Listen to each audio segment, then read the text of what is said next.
Today on the Omaha News, from flooding to fires, we've seen more than our fair share of disaster lately. We'll show you how to protect yourself, your family, and your property from fires and update you on the flood this summer. Good afternoon. I'm Nick Freeman. And I'm Jacob York. The Omaha Nighthawks have played their final game of the 2011 season, but is it their last game for good? We'll take a look at the future of the Nighthawks and TD Ameritrade Park. You're watching the Omaha News.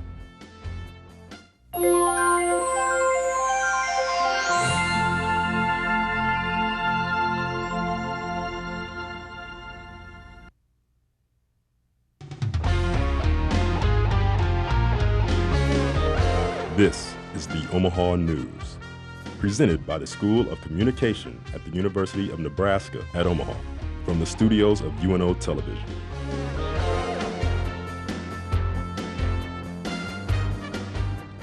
This month, there has been an alarming number of apartment fires in Omaha, many of them all due to the same cause: improper disposal of cigarettes. Reporter Josh Buda shows us how you can avoid a devastating fire.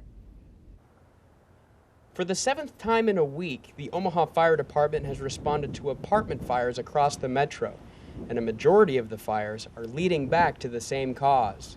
What our investigators are telling us is these last 7 fires that we've had have all been the cause of improper disposal of smoking material, ranging from cigars, cigarettes, and what have you. On the number of these, they're discarding them in a combustible container such as a flower pot. But apartment fires can be prevented when proper precautions are taken. 65% of home fire deaths occur in homes without a working smoke alarm, which is why the Omaha Fire Department is giving away free smoke alarms to families that need them during Fire Prevention Month. National Fire Prevention Month is every October, and it's just a time where we ask everyone, kind of in conjunction with the fire departments, to share the same message that preventing fires is really easy. It just takes a few easy steps, and if everyone works together, we can really help save lives and help save homes when it comes down to it. And the best way to prevent future fires is to follow the Red Cross Fire Prevention and Safety Checklist, which includes never smoking in bed, turning portable heaters off when you leave the room or go to sleep, keeping flammables away from heat sources, and installing smoke alarms on every level of your home. For the Omaha News, I'm Josh Buda. A working smoke alarm can increase your chance of survival in a fire by 50%. If you need a smoke detector, the Omaha Fire Department will install one in your home free of charge by appointment. Call the Public Education Bureau at 402-444-3560 for more information or to schedule your appointment. Around 400 people attended a public meeting with the U.S. Army Corps of Engineers on Monday.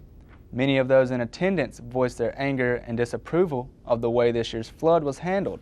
The engineers sympathized with those who lost property, yet they didn't propose to change anything in time for next year's runoff season. Although Iowa Congressman Steve King and many others wanted to lower reservoir levels upstream, the engineers have no plans to change anything due to winter and funding. Damage to levees and other structures was estimated anywhere from $500 million to $1 billion. About a month ago, we told you about flooding at the Mid-America Motorplex. At that time, a benefit was being held to raise funds and mobilize volunteers to clean up the track and get it ready for racing again. The Mid-America Motorplex welcomed racers back to the track last Friday after spending 2 months underwater. Operating manager Jim Howe said the flooding at the track was a gentle, non-flowing flood, mainly comprised of groundwaters and trapped rainfalls. The track managed to stay in decent shape and is once again functional now that the water has receded. When the economy is tough, it limits nonprofit organizations and hurts those who depend on them. Food Bank for the Heartland and the Open Door Mission are in need of more donations to keep up with the demand for their services. Reporter Drew Swartz takes a closer look. Hunger needs for those less fortunate are intensifying with the holiday season fast approaching. We're also anticipating on serving 100,000 hot, nutritious meals here at Open Door Mission over the holiday season, and we are concerned that we don't have enough food to meet that need. With the economy struggling, the number of those in need is growing. We're seeing a lot of people visiting pantries for the first time, maybe who have been laid off from work or are struggling with the high food prices and high gas prices. Nonprofit organizations like the Open Door Mission and Food Bank for the Heartland need help from the community. Many people don't know that we serve over 93 counties in Nebraska and western Iowa. And these are organizations like pantries, after-school programs, daycare providers, senior housing sites, rehabilitation centers, churches. Some of the most basic food items like meats, peanut butter, and tuna are running low at the food bank. The Open Door Mission is one organization that receives food from the food bank. It's not just coming from one agency in Omaha. We're relying on donations really from the community to help us serve 1,700 hot, nutritious meals every day. If you'd like to donate or get involved, visit Omaha Food Bank's website at foodbankheartland.org. For the Omaha News, I'm Drew Swartz. You can also find out more about the Open Door Mission at their website at opendoormission.org. You can help out both organizations by donating financially or donating your time. Coming up on the Omaha News, we take a look at the Millard bond issue. What is the bond for, and is it asking too much? We'll give you some specifics on what improvements could be coming to a school near you, if approved. You are watching the Omaha News.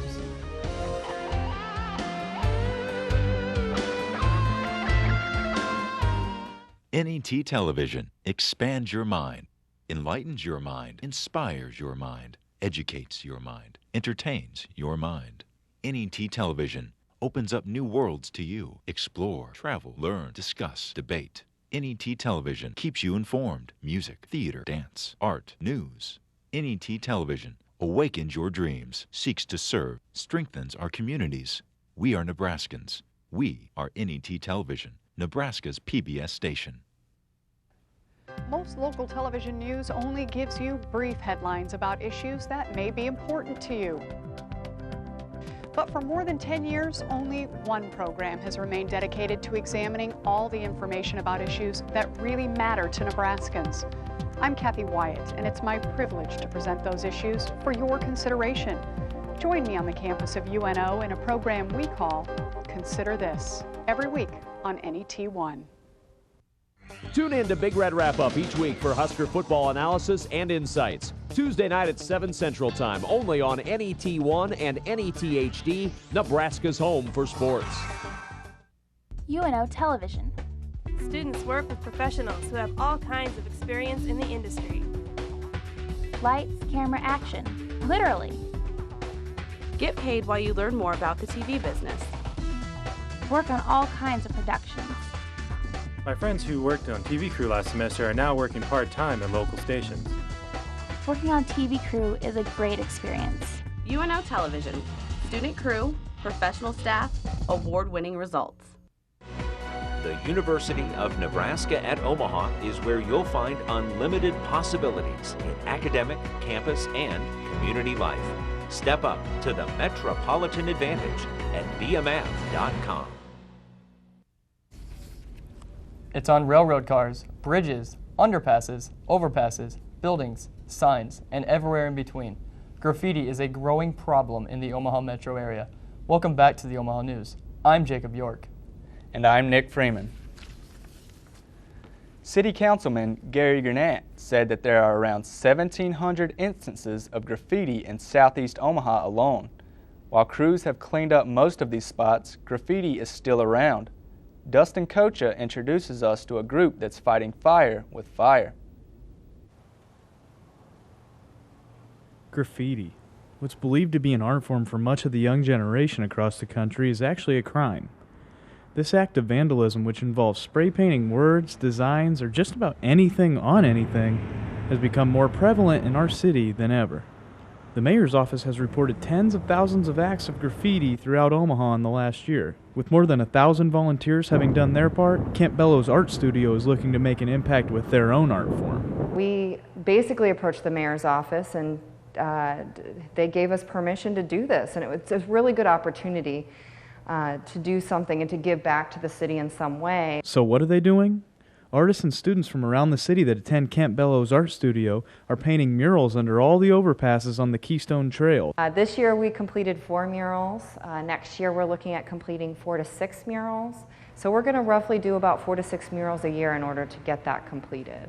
Kent Bellows Art Studio has taken a firm stand against graffiti. Their goal is to not only inform people about the different art forms, but to use them to positively enhance the city. The students are really helping drive it, and the mentors there are really good at helping them learn about collaborating with community and creating a project that is beneficial and enlightening and enriching to the community. With enough volunteers and more projects in store like this one done by the Kent Bellows Studio, Omaha hopes to win enough battles to win the war against graffiti. For the Omaha News, I'm Dustin Kocha. On Monday, organizers held a dedication ceremony for murals completed on the Keystone Trail near 67th and Center. The murals named Community, Beyond Limits, and Evolve are completed, and a final mural is still in progress. Check out the Art Studio's website at kentbellows.org for more information on how you can get involved. One local elementary student has some bragging rights over his fellow classmates. Mason Horton, a student at North High Magnet School, created a 4x4-inch design for a mission patch for the final mission of the Space Shuttle Endeavour.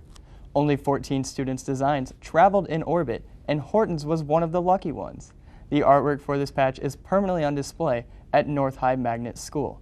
It was dedicated at a ceremony at the school on Tuesday morning.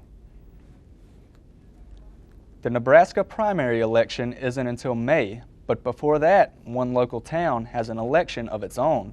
But there's only one topic on the ballot. John Carter is in the newsroom with more about this special election. John, can you tell us more about what's on the ballot? Yes, I can, Nick. I went to a recent forum at Millard West High School about the Millard bond issue. I spoke with a few people that have different opinions about the issue. In November, Millard residents will vote on the bond issue for the Millard Public Schools. But until then, some people will have to decide if they like it or not.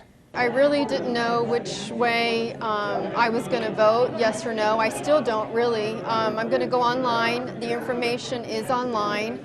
I'm going to look at all of the information again and go through it. Others have stronger opinions, however. It's just one giant wish list, and it's taking our needs and giving it to their wants. That's all it is. One of the most controversial topics of the issue is should Millard North and Millard West add artificial turf to their practice fields. There are only 4 high schools in Class A in the state of Nebraska that do not have artificial turf. Millard North and Millard West are 2 of those 4 schools today. Grass and dirt has been the norm for over 100 years. They don't need artificial turf to go and walk on. But the biggest question is $140 million too much in a bad economy? In this economy, with people losing their homes, people cannot afford it. Everyone's been impacted personally in some way by a down economy. Clearly, that's the case. We completely empathize with that. For the first time, registered voters in Millard will vote on the bond issue by a mail-in ballot instead of a polling place. The voting process starts October 28th when the election commissioner mails out the ballots, and they have to be turned in by November 15th. Back to you, Nick. Thank you, John. If you want to find more information about the Millard bond issue, go to mpsomaha.org, where you can find a PowerPoint presentation, a line item list, and a short video that goes more in depth about the issue.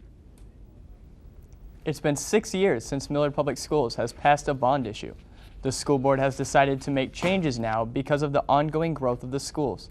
The biggest portion of the bond is set aside for renovations, which would cost over $57 million.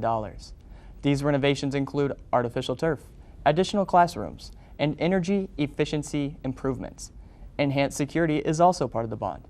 It includes high-resolution surveillance cameras, buzzer systems, electronic door locks, and alarm notification systems. Keep it here. We'll take a look at the state of the Omaha Nighthawks and TD Ameritrade Park after the break. If the Nighthawks have played their last season, what else will take place in the new stadium throughout the year? We'll answer that shortly. You're watching the Omaha News.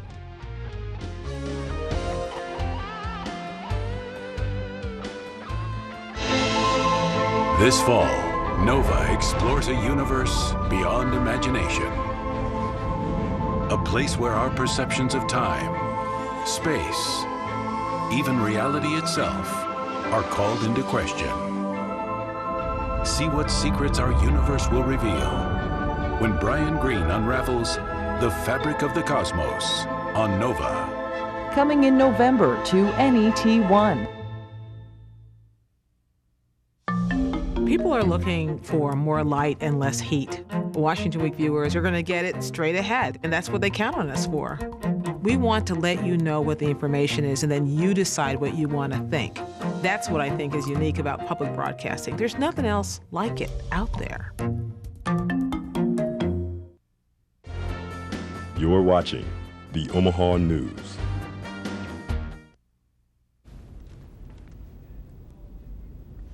The Omaha Nighthawks and the United Football League have had financial issues in the past, but maybe nobody realized just how bad it truly was. Welcome back to the Omaha News. I'm Nick Freeman. And I'm Jacob York. The 2011 season for the Omaha Nighthawks came to a screeching halt as the UFL pulled the plug on the rest of the season. After losing over $100 million in their first 2 seasons and losing even more this season, the league ended the season to save money. On the UFL's website, Commissioner Michael Hugh says he and team owners believe in the future of the league. He's even asking fans for ideas as to where the league could start new teams. One city on the list is Jackson, Mississippi. But what if the UFL doesn't come back next year? Without the UFL, TD Ameritrade Park might sit empty. I asked fans at the final Nighthawks game about the future of the stadium. The UFL played a shortened season this year, and many wonder if the Nighthawks will return for a third. You know, if I lost $100 million on a venture, I think I would throw in the towel and don't lose any more. So I mean, I don't blame the investors. Some fans still remain optimistic for the team. It kind of sounds like they're trying to get their stuff together by eliminating one team and cutting the season short so they can save some money and hopefully come back next year. If the Nighthawks do not return for a third season, the big question is, what will happen with TDA Park? While Mecca would not give an interview, they did release a statement which said that the stadium is first and foremost a baseball field built to host the College World Series, and that this is the event that pays the bonds on the facility.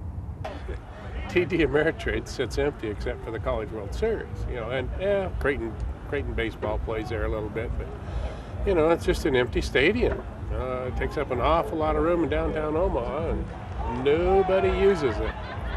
With the future of the Nighthawks uncertain, only time will tell if TDA Park remains a home for football or if the seats remain empty.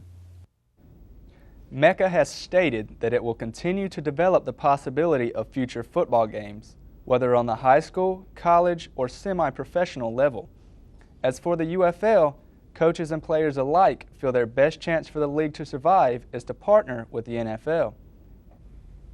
Since the Omaha Storm Chasers built their own ballpark in rural Sarpy County, there hasn't been a baseball team to play in Omaha's new baseball stadium.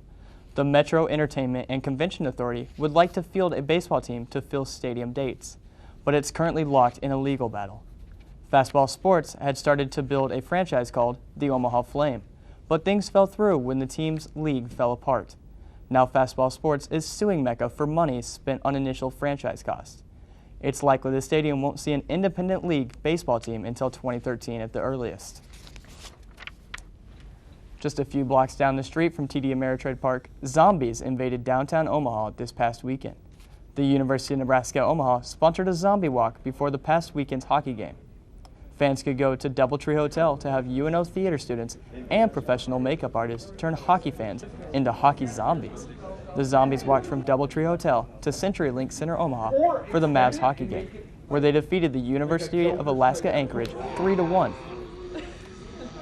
This week, UNO announced that the Maverick hockey team will spend more time on the airwaves. UNO's hockey game versus Wisconsin on October 29th will air statewide on NET, and other games later in the season against teams like Minnesota Duluth and Denver will air nationwide. Athletic Director Trev Alberts said the university has always looked for ways to expand the UNO hockey brand, and this year's television package allows us to do just that. UNO's next game is at Wisconsin on Friday night. Even though the economy isn't the greatest, things seem to be on the up and up. The Fall Home and Garden Expo was held last week at CenturyLink Center, Omaha, and many of the vendors were feeling optimistic despite the economy. Reporter Josh Gear takes us inside the Omaha Home Show. It's a home improvement extravaganza.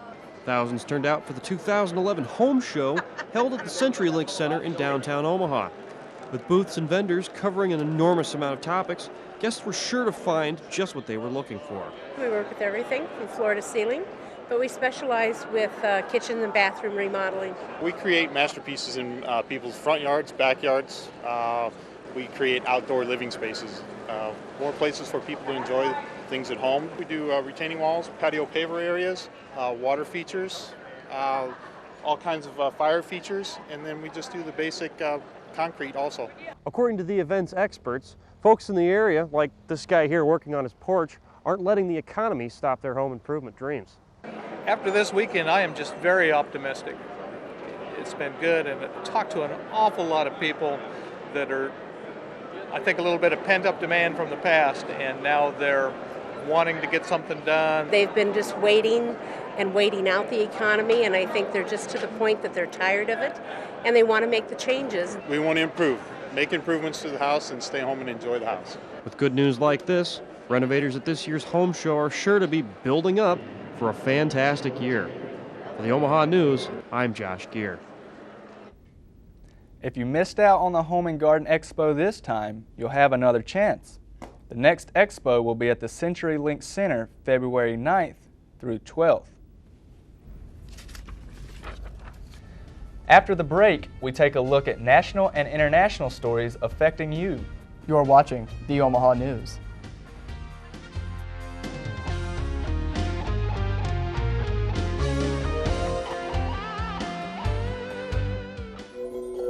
What if TV respected children? They long to know that they're loved. And taught children respect. Who says everybody can't master French cooking? Bon appetit! Come on. Why can't TV encourage millions of preschoolers to learn? All of us to wonder. And a nation to experience history as it was lived. The dream shall never die. And what if great art flowed into every living room freely? Give to your PBS station and support the people and programs that never stop asking, what if? Am I ever glad to be in this neighborhood? What could be better than Antiques Roadshow? Can't imagine. How about 2 Antiques Roadshows? No way. You're joking. Get ready for twice the treasure. Wow. 2 times the fun. Really? I'm stunned. Double the excitement. Oh my goodness. With back-to-back episodes of Antiques Roadshow Monday nights. Really? I'm not making that up. Every Monday comes with a matching pair of Antiques Roadshow. That's exciting. Thank you, thank you. Mondays on NET1. Hi, I'm Meshack Taylor, actor and public television supporter, encouraging you to become a fan of UNO Television. Located on the University of Nebraska at Omaha campus, UNO Television is a unit of the College of Communication, Fine Arts, and Media. Student crew members are trained and placed in broadcasting positions that give them real-world experience. Many students move seamlessly into jobs within the local television market. UNO Television, student crew, professional staff, award-winning results. Things turned ugly at an Occupy Wall Street protest in Oakland, California this week. Protesters were throwing paint at officers who were trying to keep the protest under control. The police ended up using tear gas on the crowd of 500 people who refused to leave an area of downtown near City Hall. Around 85 people were arrested. Arrests are not new in these protests. 53 arrests were made in Atlanta, and hundreds were arrested in New York. Arrests in these protests are typically due to trespassing on public property after hours. A controversial bill is going before the House of Representatives this week, and it's causing a stir on popular websites like YouTube.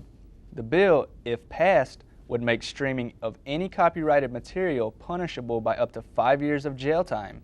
This includes fans covering their favorite songs or lip syncing. Potentially, this could mean 5 years of jail time for stars who got their start on YouTube, such as Justin Bieber. The bill already passed through the Senate in May. It's heavily supported by the recording and film industries as a measure to cut back on pirating. The cause of Amy Winehouse's death has finally been revealed. The singer died this summer at her home in London when her personal security guard found her in bed, not breathing. Winehouse had battled drug and alcohol abuse in the past, and an autopsy confirmed it was alcohol poisoning that killed her. 3 empty vodka bottles were found next to her bed. Her blood alcohol content was over 5 times the legal limit. The next election isn't as far away as you think. It's never too early to start getting informed about the issues and the candidates. Join us on Tuesday, November 8th at 7 p.m. for Vote 2012. Our Omaha news reporters preview each of the different races for the 2012 election. We'll also take a look at different issues such as reforming the Electoral College and the impact of social media on the election. Vote 2012 will air on the Knowledge Network and on NET2 on November 8th. That's going to do it for this week's edition of the Omaha News. Thanks again for watching. Looking for more? Check out our Facebook page at facebook.com/The Omaha News or search for Omaha News on Facebook. While you're there, you can check out the news stories our reporters covered, submit story ideas, or give us feedback. We'd love to hear from you. From all of us here at the Omaha News and UNO Television, have a great night.